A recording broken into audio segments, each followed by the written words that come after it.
There's one face you won't see on Joanne Phillips' poster of shelter dogs she cares for. She could have died.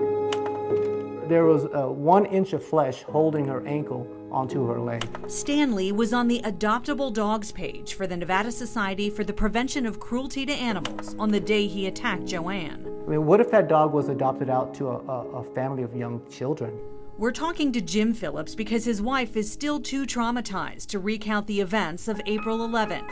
Joanne had been a volunteer at the Nspca shelter on Dewey Drive for about a year. Her job was actually to take the dogs from the kennel and you give it to a person who walks the dogs. And as she was doing that, this dog just mauled her. Jim says they've since learned that Stanley was in trouble before. It was adopted out, but was returned because it had attacked the owner. We take pride in having a Nspca President Kathy Jung would not answer questions about the attack, citing potential litigation. So it was truly a terrible accident. She says they're in the process of hiring a trainer and making other unspecified changes. We do have volunteer policies and procedures that we've put in place. We went back and revisited everything. But other former volunteers say the dog that attacked Joanne is just one egregious example. Something has to be done. Of a whole host of problems. I was going once a week, every Sunday for 2 years, and leaving every week crying. And I couldn't decide if I had done something good or contributed to something horrible that day. So the sewage water will then come out. Brittany Markarian and Chelsea Collins are among 7 former volunteers who reached out to us. During the time I was there, management was unapproachable. Brittany volunteered at the Nspca from May 2015 to March 2017. Her Change.org petition demanding reform has more than 1,600 signatures so far. One of the main concerns? The building that they're in is very dilapidated and outdated. Chelsea volunteered there from April 2015 until the beginning of September 2018. The Nspca says she was dismissed for verbally abusing a prior executive director. Pictures she took during her time at Nspca document major roof leaks breaking through and soaking kennels, swamp coolers and fans in place of proper air conditioning, and dogs not always having clean water to drink. Because it might have had algae around the surface or dead bugs or feces in there. Animal Control has documented a long history of problems with the shelter. Going back to July 2014, records show overcrowding, hot temperatures, and pigeons causing contamination. In January of this year, flooding in kennels and roof damage, which Jung says they fixed in May with a full roof repair. So it certainly sat like that for quite some time, according to the county's records. Well, we've had people come in and patch it and do it and fix different holes here and there. We asked to see the fix for ourselves. We're outside in the courtyard here because behind that door are the kennels. That door is closed to us and our cameras. We are not being allowed inside to show you the conditions, but they tell us it's not for the reasons you might think. Kathy claims insurance and new shelter policies require us to become full-fledged volunteers, complete with training, just to look inside the dog kennels. Everybody needs to be educated no matter where you go. Even just to walk down a hall. Yes. That means we could not verify whether they actually fixed the things volunteers say they saw, like this missing cinder block allowing one dog to stick its head through into another kennel. Kathy did send us photos of the fixed wall and roof, but we know one of the biggest issues remains. Well, there are some drains in the back kennels that aren't working. Chelsea and Brittany say they saw dogs standing in sewage, their paws covered in feces. The wastewater from cleaning pumped out with hoses that run through the dogs' cages. The ditch area where the water is pushed into in the back, in the exterior part of the kennels, as far as I've always seen, always filled with sewage water. As it was when we walked behind the kennels with Kathy. There are drains in some of the kennels, and again, some of them do work. However, in the other kennels that don't, we just have to make sure that the dogs aren't in standing water. We did get the health district to come take a look at this, and they were fine with the way that we're doing it. Okay. You don't want to keep doing it that way with the new No, of facility, course not. right? Oh my gosh, no. Oh my gosh, no. The new facility has been a promise that's remained unfulfilled for years as the shelter continues to deteriorate. When the final plans came out and for us to to sign off on them. Which was when? Which was probably last year. We took a look at them and realized this is not the future for the Nevada SPCA. So who screwed up? Well, it could be anyway. It could be the blueprint person, it could be the architect. Kathy says they've got the money to build and are just waiting for a redesign. Meanwhile, she's focusing on some of the shelter's veterinary success stories and rising adoption numbers. They're trying to save as many animals as they can, and you have to respect that. However, it's about quality. It's about quality of life. Darcy Spears, 13 Action News. An update tonight on a story 13 Investigates has been on top of. About 24 protesters gathered outside the NSPCA today. They're a group of concerned citizens, animal advocates, and former shelter volunteers. They're asking for adequate and humane living conditions for the animals and transparency from the shelter. We want the board of the Nevada SPCA to know that we demand cleaner conditions for the animals. Transparency is a big thing. They feel like they have something to hide, but if they're doing things the right way, there shouldn't be anything to hide. Back in November, Darcy Spears first exposed the group's concern. Her investigation highlighted wastewater in hoses that run through the dogs' kennels and other conditions former volunteers call unsafe. Who among you would not take action?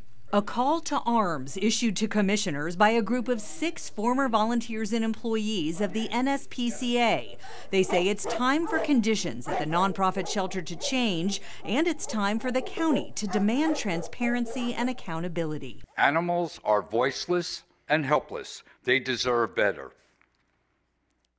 Why would any community allow this to continue? In November, 13 Investigates exposed dilapidated conditions and broken promises at the Dewey Drive shelter that houses the Nevada Society for the Prevention of Cruelty to Animals. A leaking roof, sewage hoses running through dog kennels, and a volunteer severely mauled.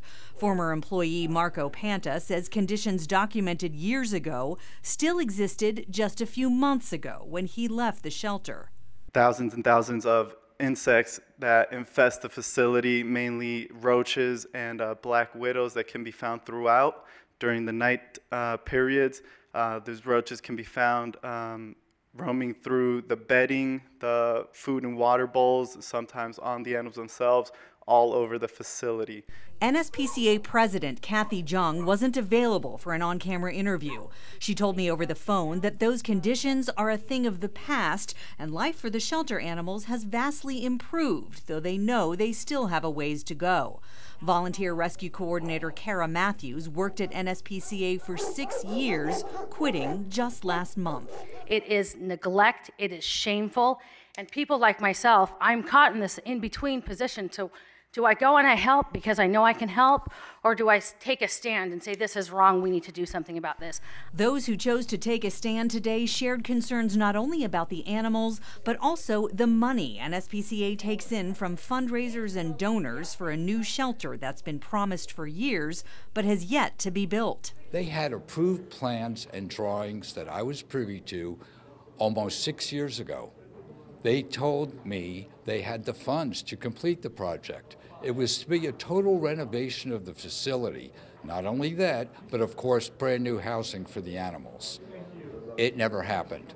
Why? Where is that money? What happened to that project? County has to have a strong oversight role. The NSPCA is in newly appointed Commissioner Michael Naft's district. You guys have been doing a great job covering this story for a long time, but also I worked for the last 6 years for one of our nation's leading animal welfare members of Congress. So the issue is not new to me, but it's new to me in the context of the county and how I can dig in and get involved myself. The county licenses the NSPCA to do business as a nonprofit. Naft says he's making it one of his first orders of business on the commission, thanks to those who voiced concerns. The concept of alive at any cost should not come at a cost to an animal's quality of life, especially when it's a facility that is tasked with the care of these beings, some of whom may end up living there for the rest of their lives. They spoke out. I appreciated it. I spoke to them directly. I came upstairs and I called animal control and I called the director of the organization, and that's why, within a couple hours their voices are being turned into action.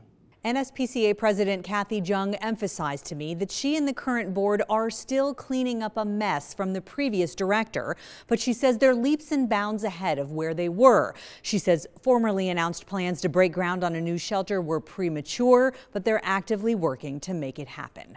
Darcy Spears, 13 Action News. And I was going to give it a treat, and I reached down to give it a treat, and it went after me. The blood was all over the place, and we couldn't stop the bleeding. Harold Street is a current volunteer for the Nevada Society for the Prevention of Cruelty to Animals. He's been walking dogs there once a week for 3 years. In late September, he was attacked by this dog he was walking. I had 10 stitches here, 2 stitches there. My thumb, you can see, is just healing now. It's growing out. The thumb was half cut off. I can tell you her injuries are horrendous. Our first story detailed the injuries volunteer Joanne Phillips endured by another NSPCA dog. Just like the dog that attacked her in the spring, the one that attacked Harold in the fall had a history of biting.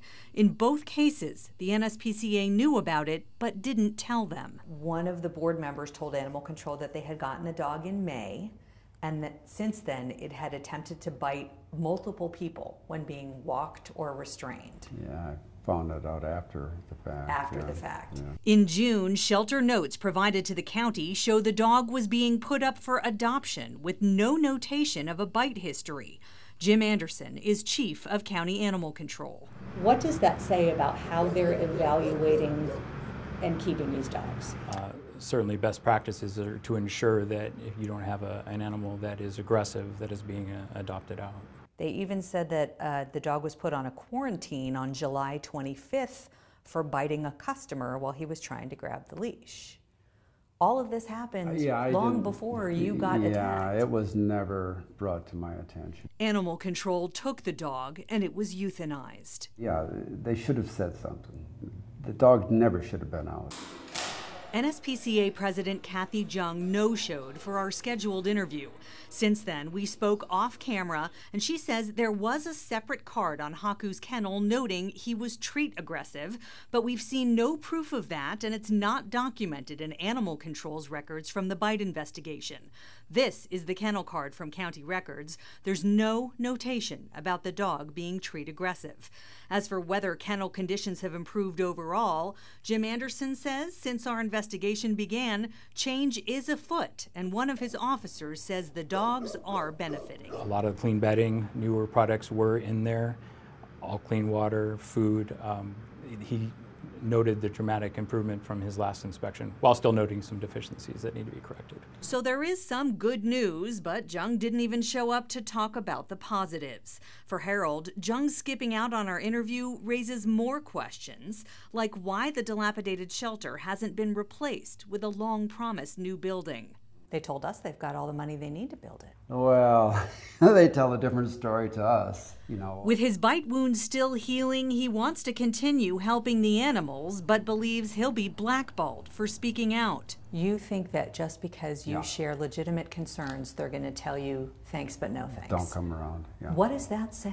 That says we're hiding a lot, and we don't want the public to know what we're hiding.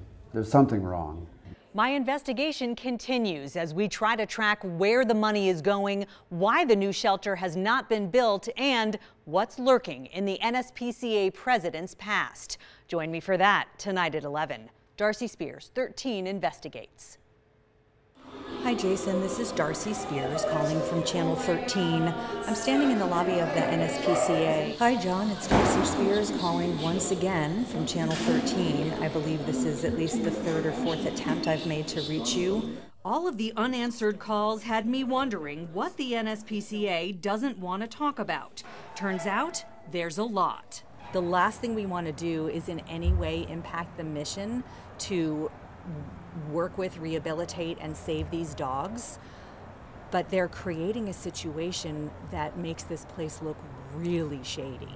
Volunteers from years past, where is the money? And those still there today, where does this money go? And nobody wants to talk about it. Have the same questions. That we don't have a new building, it's very concerning. We desperately need it. And very few answers. There's a money trail that's missing. All of them share the same concerns: a dilapidated shelter, poor conditions, and ongoing promises of new construction. NSPCA claims to have the funds, so where's the new building? 13 Investigates has been following the money trail for months at the Nevada Society for the Prevention of Cruelty to Animals. The nonprofit no-kill shelter relies on donations and has been promising for at least 6 years that a new facility would soon replace this 40-year-old building on Dewey Drive. They house hundreds of animals here and have done patchwork fixes to a leaky roof, run-down kennels, and a failing sewage system. We donate all this money to help these animals medically, behaviorally, in every way that we can, and they're coming up short. So these ones on the inside. Money is not short, according to NSPCA President Kathy Jung. No, money is not the issue. That was in November when Jung told us they had all the money they needed to build a new shelter. The landlord told us he paid $28,000 for these plans, which were filed with the county, but Jung said the blueprints weren't good enough. And we could build that right now. We have the permits. We could break ground and we can build it right now. But it's not something that's conducive for the future. It is not something that our community would be proud of. The shelter's tax records from 2017 show net earnings for that year of $766,000.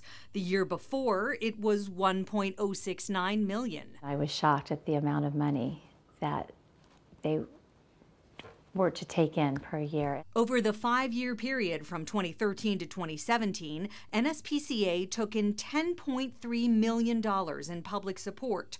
Some of that came from April Chandler, a donor and shelter volunteer who fosters hospice dogs and fundraises for the NSPCA. It was kind of assumed that they didn't have a lot of money just by the condition of the building and the need of getting medical assistance. Jung has given several reasons as to why the shelter hasn't been built, from architectural design flaws to ongoing negotiations with the landlord. I wanted to talk about that and more, but Jung no-showed for our scheduled interview, then had a public relations firm intervene on the organization's behalf. Ultimately, she met with me off camera and showed me their bank statements, and the money's there, I told the PR firm. And the board members who I've been attempting to reach out to, 2 of them so far, are just not responding. And that's going to make the donors and the public even more skeptical about what's going on here. Skeptical because of something else I learned while looking into the NSPCA president's past. Kathy Jung, also known as Kathleen T. Pullman, is a convicted criminal. She was charged with 63 counts of felony theft in 2004 for embezzling her employer's money when she worked as controller for Budget Rent-A-Car and Sales. Court records show she converted company checks into cashier's checks to pay personal debts, including loans and credit card bills, even bought herself a car. In 2005, she pleaded guilty in exchange for a suspended jail sentence and probation on a lesser charge. She had to pay $285,000 in restitution. That was 14 years ago. Now she handles some of the NSPCA's money, and IRS records show she's in charge of the shelter's books and records. When you have the responsibility of $1 million rescue, integrity, your word, honesty, all that is very important. Kathy admitted to me that she never told the NSPCA Board of Directors about her criminal past. After we told them, they issued a statement which says in part, while the Nevada SPCA is currently looking into the details of this matter, the Nevada SPCA has no reason to believe that Kathy has been involved in or in any way committed any impropriety during her tenure with the Nevada SPCA. In addition to the board's financial oversight, we have internal safeguards in place, as well as independent bookkeepers, accountants, and auditors. Nevertheless, the Nevada SPCA is in the process of taking a thorough look into this matter. Former volunteer Kara Matthews has also asked the IRS to look into it. I feel like that's very suspicious. In December, she filed this formal complaint alleging deceptive or improper fundraising practices. April Chandler and other donors are so concerned about how the money's being handled that they've stopped donating to the NSPCA. You need to let the community know that they can trust. They can be trusted with the funds that you're donated, with these animals' lives. I mean, they're so innocent. They're the most vulnerable. Darcy Spears. You need to have integrity. You need to be transparent. 13 investigates. Some would say the secrets have finally caught up with the woman who was keeping them. Kathy Jung, who just stepped down as president of the Nspca, is now under investigation by the Nevada Attorney General. Jung has been with the Nspca for about 10 years. 13 Investigates exposed her as a convicted thief for embezzling nearly $300,000 from a former employer. And in January, our investigation uncovered concerns and unanswered questions about how she and the shelter were spending money donated by the public. Where is the money? Where does this money go? And nobody wants to talk about it. Now, a former board member is going public in the form of this complaint filed with the state attorney general. Half of the Nspca board recently resigned after discovering what they call violations of public trust and escalating non-animal related spending. There's a money trail that's missing. That's what former volunteer Kara Matthews told the IRS in December, alleging deceptive or improper fundraising practices. Now, Kathy Jung is being accused of massive misappropriation of funds after new board members discovered missing money Jung spent but could not account for. Money they say did not go to the vulnerable animals the nonprofit shelter is supposed to help.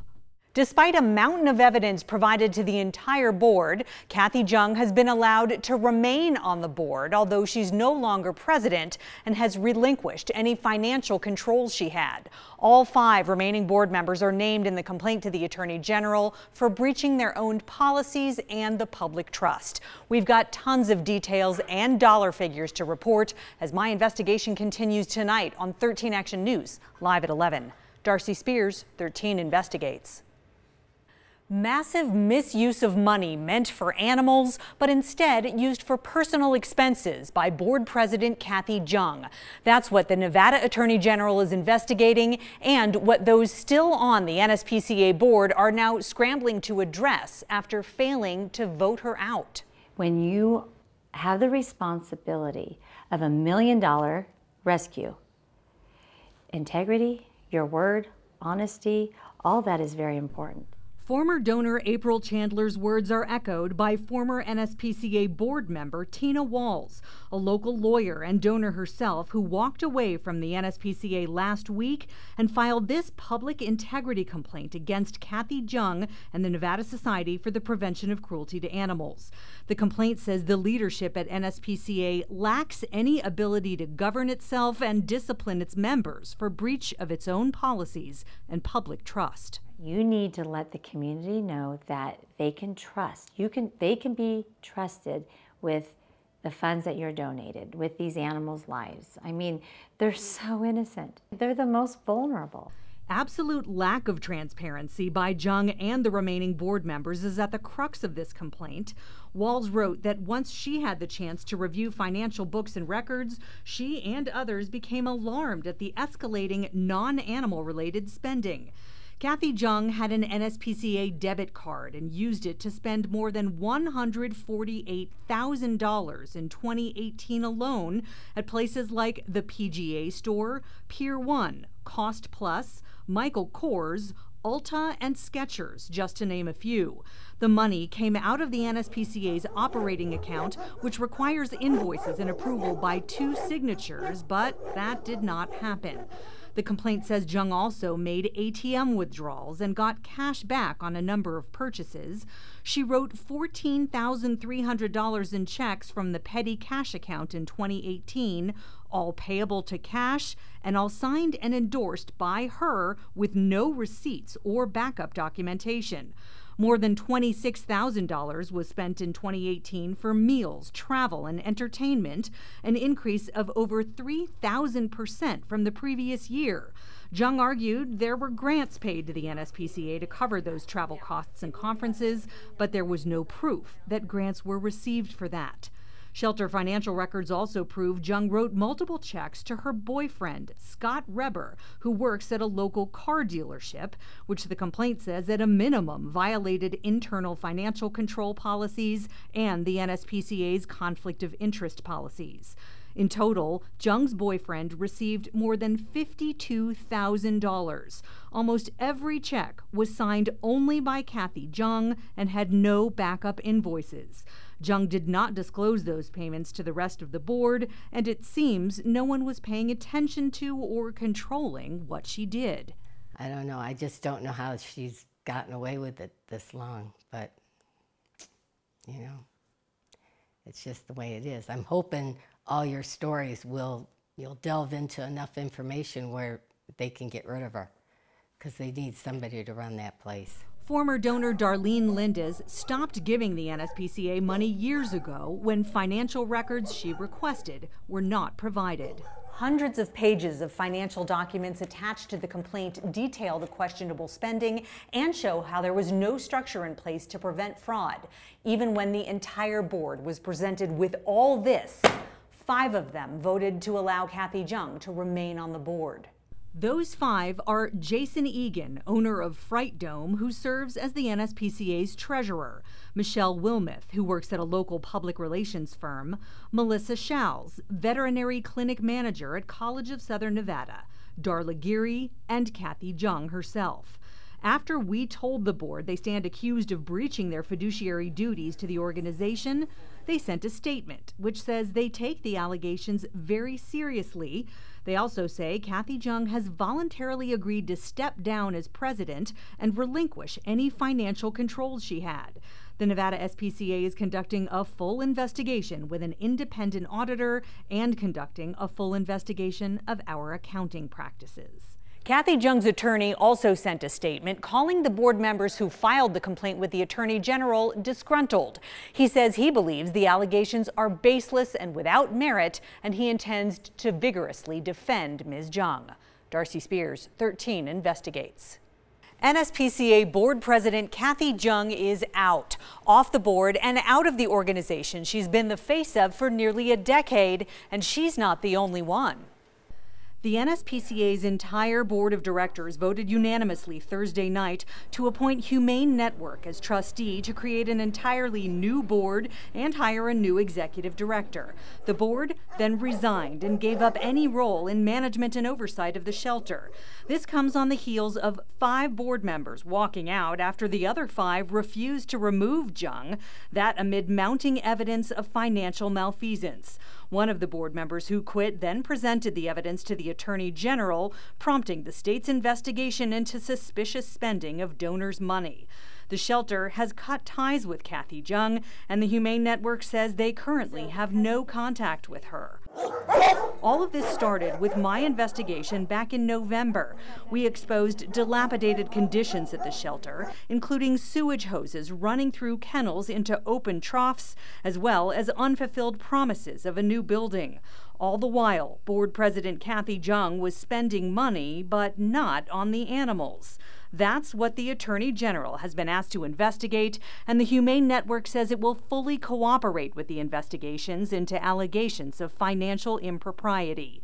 It will also hire an independent forensic accountant to conduct a thorough investigation of the NSPCA's finances and change how the nonprofit handles donations, purchases, and other transactions. Jung's attorney calls the board members who filed the complaint disgruntled. He believes the allegations against her are baseless and without merit, and he intends to vigorously defend her. Tonight at 11, we will introduce you to a donor who says the red flags have been there for years. Darcy Spears, 13 investigates. Cy, the legend continues. We'd love to have this picture taken. Darlene Lines worked for a man whose name is part of Nevada history. Oh, now this was when Cy was real young. Yeah. Cy Red was the founder of International Game Technology, or IGT, the largest slot machine manufacturer in the world. He made a lot of money in his life and gave a lot away, too. Syred made his fortune in the gaming industry through slot machines and video poker, but one of his private passions was animals, and that's where a lot of his charitable donations went, much of it to the NSPCA, until they did something that no other charity did. NSPCA was one of our favorite charities until we stopped getting financials. Darlene is president of the Red Charitable Foundation, which requires income and expense statements from everyone getting their donations. And we donate to about 50 charities every year. All have provided the requested records, including the NSPCA through 2011. After that, all Darlene got from board president Kathy Jung were signed form letters of thanks with handwritten notes, but never the requested records. I wrote to Kathy when I sent her the check in 2014. We told her, if we don't get the financials, NSPCA is going to be deleted. We can't go on like this. And she never sent them, so they got cut out in 2015. That cost the NSPCA a donor who gave thousands each year to help the animals. Do they have something to hide? Is that why they're not giving them to us? After our investigation highlighted dilapidated conditions and unfulfilled promises of a new shelter, Darlene got suspicious and dug into her records going back to 2011. The receipt wasn't signed. It didn't have a bank transit number on it. No one from NSPCA would go on camera to address Darlene's concerns, and when we started asking questions, something's just not right there. Darlene got a call from Scott Reber, Kathy Jung's boyfriend, who works for a local car dealership. And he said he needed some clarification as to a $20,000 check that they received. She assured him the Red Foundation never donated that much to any charity, but that raises another question. Why was the president's boyfriend making that phone call? In a statement, Jung's attorney called Reber an honorary board member, but he's out now too, as the Humane Network has taken over the NSPCA as trustee and is cooperating with the Attorney General's investigation. That investigation will include examining nearly $40,000 in checks Reber received last year alone, signed only by Jung with no backup invoices. Oh, and no receipts are provided? Well, then that says it all right there. If she's not turning in receipts, they need to investigate right now. County Commissioner Michael Naft agrees. He wrote this letter to Attorney General Aaron Ford calling for quick action on the complaint. I think our nonprofit organizations must be held to the highest of standard. When you're soliciting contributions from people, whether it's a $5 or a $5,000 contribution, that is a very serious thing, and there's responsibility that comes with that. Internal shelter records show a warning about lack of financial controls going back to 2010, but this complaint says those warnings were not heeded. As a result, 5 board members recently resigned after the other 5 refused to remove Kathy Jung from the organization despite mounting evidence of financial wrongdoing. While dogs waded through sewage, lived in kennels under a leaking roof, suffered through winters with no heat and summers with nothing for air conditioning but swamp coolers, board president Kathy Jung was writing checks to cash for many thousands of dollars with no backup invoices. She spent nearly $150,000 last year alone in debit card charges drawn from the NSPCA's account. She visited Pino's Palette and made what's being called a suspicious number of purchases at stores like Coach, Kate Spade Outlet, Pier 1, Total Wine, and Bath & Body Works. She used the debit card at Lee's Liquor, Swarovski Jewelry, and the Pahrump Winery, paid for valet parking at the Cosmo, and dined on the shelter's dime at Tommy Bahama, Le Cave, and the Four Seasons. The Humane Network says it will be changing financial protocols and hiring an independent forensic accountant to thoroughly investigate the group's finances. We need the NSPCA in our community. We need the no-kill shelter. They are so vital to our community. All animal lovers, all of us know that. So I want to make sure that we have the right leadership in place to really run that organization effectively, turn it back around, and make it what it can and should be for our community. The Humane Network says the shelter has cut ties with Kathy Jung, and it intends to fully cooperate with the Attorney General's investigation into allegations of financial impropriety. Jung's attorney believes the allegations are baseless and without merit, and he intends to vigorously defend her. Darcy Spears, 13 Investigates. Hi, guys. You can see there's lots of wonderful dogs here. The NSPCA's new trustee wants to show she has nothing to hide. But the roof, they tried to have it patched, but it's badly in need of repair. Humane Network President Bonnie Brown hopes this tour helps the public see what's going on behind doors that were previously closed to 13 Investigates. Well, I mean, I wish I could say that I was surprised that the building is in rough shape, but really this is what happens with old animal shelters.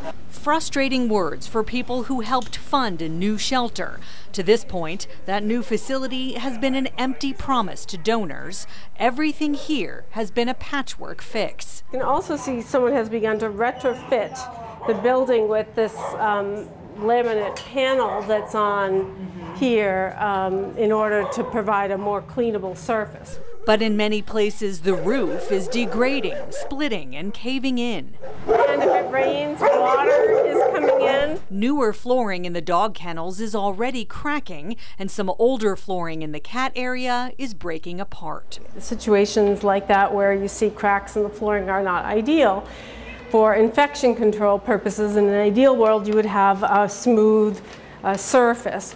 But this is a very old building, and the staff has been, struggling to do their best in a difficult situation. The building is so old, there's no central air conditioning, so swamp coolers like these are all the animals have to combat the summer heat.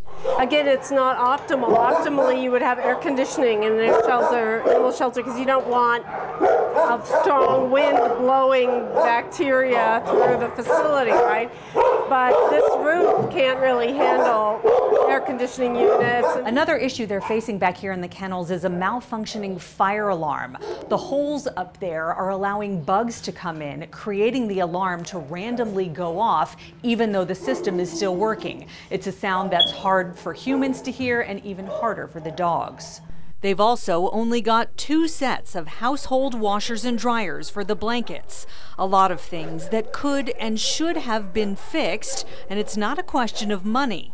Over the 5-year period from 2013 to 2017, NSPCA took in $10.3 million in public support. Today, Humane Network hired an independent forensic auditor to take a look at that. And they will be reviewing all of the books, so we can find out what has transpired. The Attorney General is also investigating a complaint against former board president Kathy Jung, who's suspected of misusing funds meant for animal care.